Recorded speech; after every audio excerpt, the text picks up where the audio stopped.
আজকে একটা পোস্টের মধ্যে দেখলাম একজন পুলিশের কর্মকর্তা আয়শা খুব কান্নাকাটি করতেছে। উনি বলতেছে যে গত কিছুদিন আগেও আমাদের অনেক সহপাঠী ছিল, তাদের জন্য এখন খুব খারাপ লাগতেছে, তারা শহীদ হয়েছে। তাদের জন্য খারাপ লাগতেছে, এই কথাটা শুনে আমার কাছেও খারাপ লাগছে, কিন্তু যখন বলছে তারা শহীদ হয়েছে তখন না মাথাটা ঠিক নেই। শহীদ কে হয়, কেন হয়, কারা হয়? শহীদ কাকে বলে? আপনি অন্যায়ের বিরুদ্ধে প্রতিবাদ করতে গিয়ে যখন আপনি মারা যাবেন তখন আপনি শহীদ হবেন।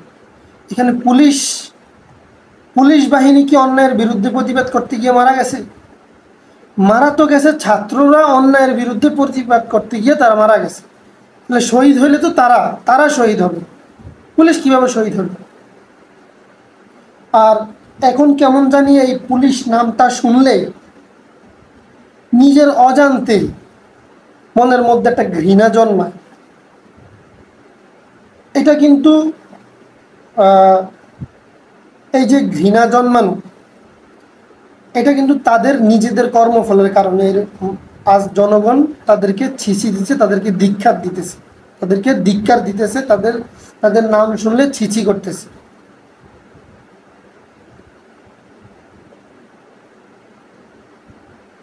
কি নির্যাতনটা না করছিল একটা ছেলে, যে এই বিল্ডিং এর কি বলে এই জানালার উপরে যে কার্নিশ ছিল, ওই কার্নিশে যখন লুকাইছে, ঠিক আছে আপনারা হুকুমের গোলাম, আপনাদেরকে যেরকম হুকুম করছে সেরকম করছেন, কিন্তু ছেলেটা তো আইসা এখানে লুকাইছি,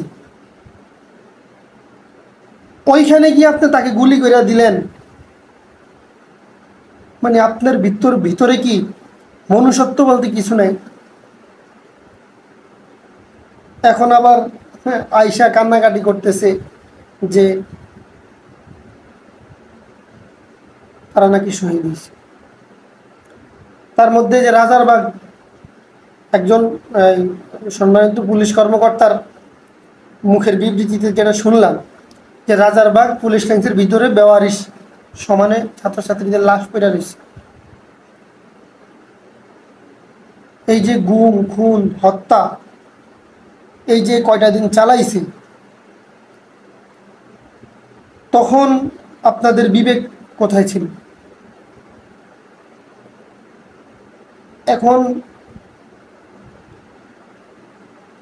এই যে ট্রাফিকের যে কাজগুলো এগুলো করতেছে ছাত্রছাত্রীরা, তারা তো সারা জীবন সবসময় করবে না,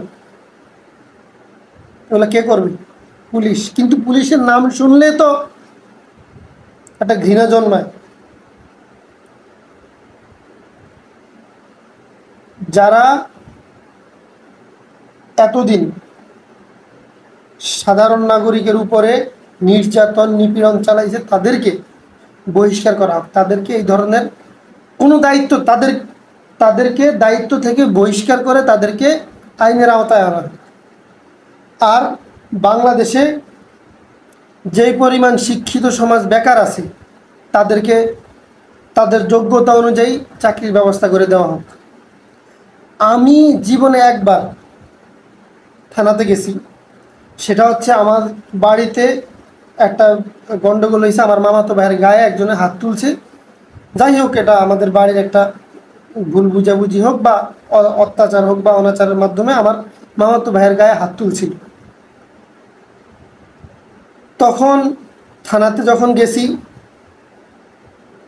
তো আমি তো ওইরকমভাবে জানতাম না থানার বিষয় বা কিভাবে নোটিশ করে, কিভাবে থানাতে জিডি করে। পরে সাথে আমার মামাও গেল, অনেকেই গেছে তখন বাড়ি থেকে, আমার মামাতো ভাইয়েরা গেছে।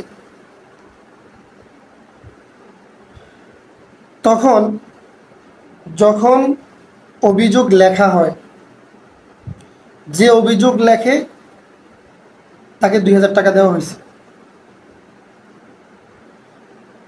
থানা থেকে বের হয়ে আমরা যখন থানার যে মেইন গেট, ওই গেটের সামনে আসছি, তখন ওইখানকার সম্ভবত ওসি ছিল, আপনাদের দারোগা ছিল, যাই হোক, উনি বলতেছে এখানে 1000 টাকা দিতে হবে। উনি আবার বলতেছে এটা এটা হচ্ছে আপনারা যে থানাতে আসছেন এটার জন্য। তো মামা বলল যে মামা ঠিক আছে 1000 টাকা দিল। তারপরে মামার বলল যে আচ্ছা ঠিক আছে কালকে তাহলে আপনারা তদন্তের জন্য কখন যাবেন। ওনারা বলতেছে যে আমরা একটা সময় করে তদন্তের জন্য আমরা যাব। তো এই কথাটা বলার পরে উনি বলতেছে ওইখানে আবার কিছু টাকা আপনি হাতে রাখেন, যারা যাবে তাদের জন্য কিছু টাকা হাতে রাখেন। এই হচ্ছে অবস্থা। তো আপনাদের প্রতি ঘৃণা কেন জন্মাবে না?